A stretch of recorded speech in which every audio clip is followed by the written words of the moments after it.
साल 2025 खत्म होने से पहले ही भारत ने अंतर्राष्ट्रीय व्यापार से जुड़ा एक और बड़ा ऐलान कर दिया है। यह ऐलान है भारत और न्यूजीलैंड के बीच मुक्त व्यापार समझौता यानी FTA की घोषणा। दरअसल खबर आई कि प्रधानमंत्री नरेंद्र मोदी और न्यूजीलैंड के PM क्रिस्टोफर लक्सन के बीच टेलीफोन पर बातचीत हुई, जिसमें दोनों ही नेताओं ने भारत न्यूजीलैंड मुक्त व्यापार समझौते पर सहमति जताई और इसकी ऐतिहासिक घोषणा की। यह FTA दोनों ही देशों के बीच व्यापार, निवेश, नवाचार और साझा अवसरों को बढ़ावा देने में एक अहम भूमिका निभाएगा। इसके अलावा दोनों नेताओं ने अपनी बातचीत में रक्षा, खेल, शिक्षा और लोगों के बीच संपर्क यानी पीपल टू पीपल टाइज सहित द्विपक्षीय सहयोग के अन्य क्षेत्रों पर हुई प्रगति का भी स्वागत किया। भारत और न्यूजीलैंड के बीच प्रधानमंत्री लक्सन की मार्च 2025 में भारत यात्रा के दौरान शुरू हुई इन वार्ताओं का केवल 9 महीनों में ही पूरा हो जाना ये दिखाता है कि दोनों देशों के बीच कितने अच्छे संबंध हैं। साथ ही दोनों देशों के बीच साझा महत्वाकांक्षाएं और मजबूत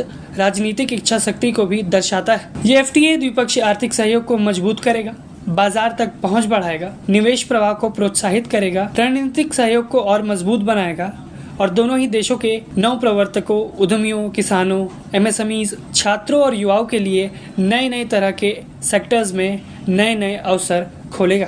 FTA से मिले मजबूत और विश्वसनीय आधार के साथ दोनों नेताओं ने अगले 5 वर्षों में द्विपक्षीय व्यापार को दोगुना करने और अगले 15 वर्षों में न्यूजीलैंड से भारत में 20 अरब अमेरिकी डॉलर के निवेश को लेकर विश्वास जताया है। अब हम बात करते हैं भारत और न्यूजीलैंड के बीच इस मुक्त व्यापार समझौते यानी FTA के बारे में थोड़े डिटेल्स। इस समझौते के तहत भारत के 100% निर्यात को न्यूजीलैंड में बिना किसी शुल्क के बाजार मिलेगा, जिसमें कपड़ा, दवाइयाँ, चमड़ा, इंजीनियरिंग सामान और कृषि उत्पाद जैसे क्षेत्रों को बड़ा लाभ मिलने वाला है। इसके साथ ही भारत ने 70% टैरिफ लाइनों में न्यूजीलैंड को छूट दी है, जिसमें द्विपक्षीय व्यापार का लगभग 95% हिस्सा कवर हो जाता है। न्यूजीलैंड ने सेवाओं के क्षेत्र में भारत को अब तक की सबसे बेहतर पेशकश दी है, जिसमें IT, प्रोफेशनल सेवाएं, टेलीकॉम, पर्यटन और कंस्ट्रक्शन जैसे क्षेत्रों में भारतीय कंपनियों को कई नए अवसर मिलने जा रहे हैं। इस समझौते का दूसरा सबसे अहम परिणाम छात्रों, युवाओं और पेशेवरों के लिए होगा। भारतीय छात्रों को न्यूजीलैंड में अब पढ़ाई के बाद काम करने के लिए बेहतर अवसर मिलेंगे, जहां स्टेम स्नातक और मास्टर डिग्री धारकों को 3 साल तक और वहीं PhD छात्रों को 4 साल तक काम करने की अनुमति होगी, वो भी बिना किसी संख्या सीमा के। इसके अलावा 5000 पेशेवरों के लिए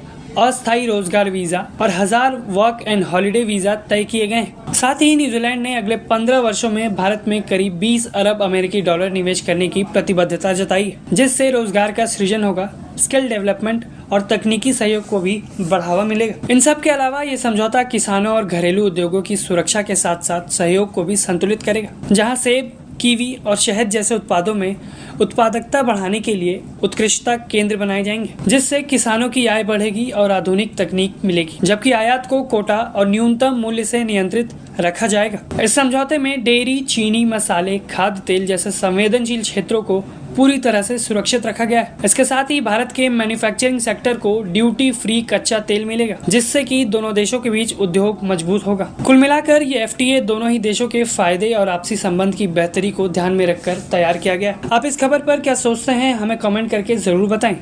ब्यूरो रिपोर्ट, भारत तक।